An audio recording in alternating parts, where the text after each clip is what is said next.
We're in our fourth program of Alcibiades in Plutarch's Lives, translated by John Dryden, revised by Arthur Hugh Clough.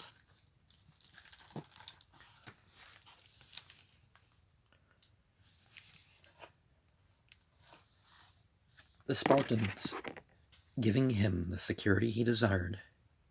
he went eagerly, was well received,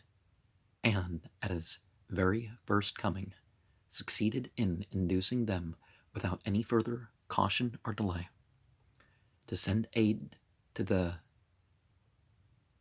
Syracusans, and so roused and excited them that they forthwith dispatched Gylippus unto Sicily to crush the forces which the Athenians had in Sicily. A second point was to renew the war upon the Athenians at home, but the third thing, and the most important of all, was to make them fortify Decelea, which, above everything, reduced and wasted the resources of the Athenians. The renown which he earned by these public services was equaled by the admiration he attracted to his private life. He captivated and won over everybody by his conformity to Spartan habits. People who saw him wearing his hair close cut, bathing in cold water, eating coarse meal, and dining on black broth, doubted, or rather could not believe, that he ever had a cook in the house, or had ever seen a perfumer, or had worn a mantle of the Milesian people. For he had, as it was observed, this peculiar talent and artifice for gaining men's affections, that he could at once comply with, and really embrace, and enter into their habits and ways of life, and change faster than a chameleon. One color indeed, they say, the chameleon cannot assume. It cannot itself appear white, but Alcibiades, whether with good men or with bad, could adapt himself to his company, and equally wear the appearance of virtue or vice. At Sparta he was devoted to athletic exercises, was frugal and reserved; in Ionia, luxurious, gay, and indolent; in Thrace, always drinking; in Thessaly, ever on horseback; and when he lived with Tissaphernes, the Persian satrap, he exceeded the Persians themselves in magnificence and pomp. Not that his natural disposition changed so easily, nor that his real character was so variable, but whether he was sensible that, by pursuing his own inclinations, he might give offense to those with whom he had occasion to converse, he transformed himself into any shape, and adopted any fashion, that he observed to be most agreeable to them, so that, to have seen him at Lacedaemon, a man, judging by that outward appearance, would have said, "'Tis not Achilles' son, but he himself the very man that Lycurgus designed to form," while his real feeling and acts would have rather provoked the exclamation, "'Tis the same woman still." For while King Agis was absent, and abroad with the army, he corrupted his wife, Tim'aa, and had a child born by her. Nor did she even deny it, but when she was brought to the bed of a son, called him in public Leotacites, but amongst her confidants and attendants would whisper that his name was Alcibiades, to such a degree she was transported by her passion for him. He, on the other side, would say, in his vain way, he had not done this thing out of mere wantonness of insult, nor to gratify a passion, but that his race might one day be kings over the Lacedaemonians. So, we see the insight role thing kind of taken to its best, and per se the guy was known for it, but I guess it wasn't clandestine. It was obvious. There were many who told Agis that this was so, but time itself gave the greatest confirmation to the story, for Agis, alarmed by an earthquake, had quitted his wife, and for 10 months after was never with her.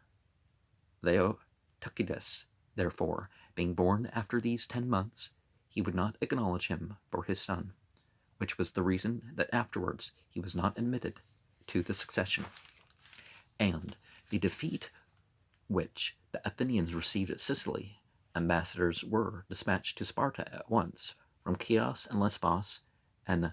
Cyzicus to signify their purpose of revolting from the Athenians. The Boeotians interposed in favor of the Lesbians, not the thing that we have now, the island of Lesbos, and Pharnabazus, the Cyzicus. But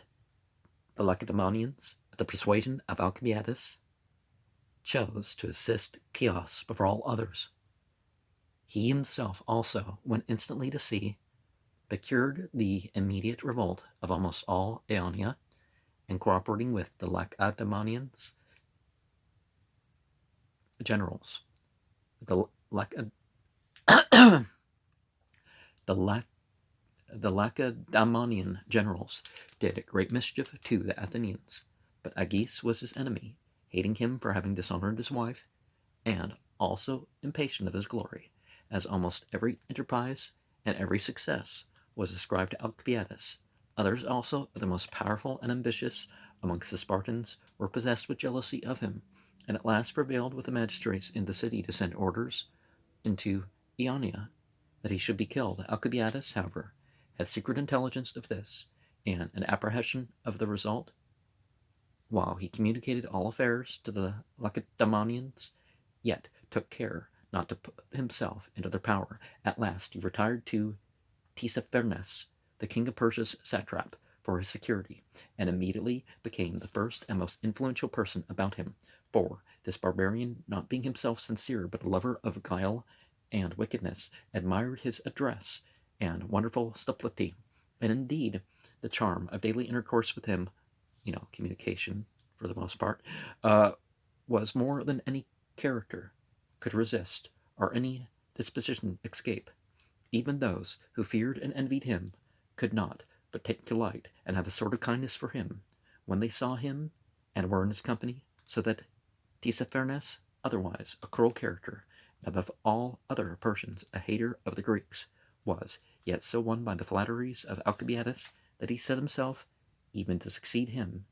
in responding to them. The most beautiful of all his parks, containing salubrious streams and meadows, where he had built pavilions and places of retirement royally and exquisitely adorned, received by his direction the name of Alcibiades, and was always so called and so spoken of. Thus Alcibiades, quitting the interests of the Spartans, whom he could no longer trust because he stood in fear of Agis, endeavored to do them ill offices, and rendered them odious to Tissaphernes, who by his means was hindered from assisting them vigorously, and from finally ruining the Athenians, for his advice to furnish them but sparingly with money, and so wear them out and consume them insensibly, when they had wasted their strength upon one another, they would become ready to submit to the king. Tissaphernes readily pursued his counsel, and so openly expressed the liking and admiration which he had for him, that Alcibiades was looked up to by the Greeks of both parties, and the Athenians, now in their misfortunes, repented them of their severe sentence against him, and he, on the other side, began to be troubled for them, to fear lest that if the commonwealth were utterly destroyed, he should fall into the hands of the Lacedaemonians, his enemies. At that time, the whole strength of the Athenians was in Samos. Their fleet maintained there and issued from the headquarters to reduce such as had revolted and protect the rest of their territories, in one way or another, contriving to be a match for their enemies at sea. What they stood in fear of was Tissaphernes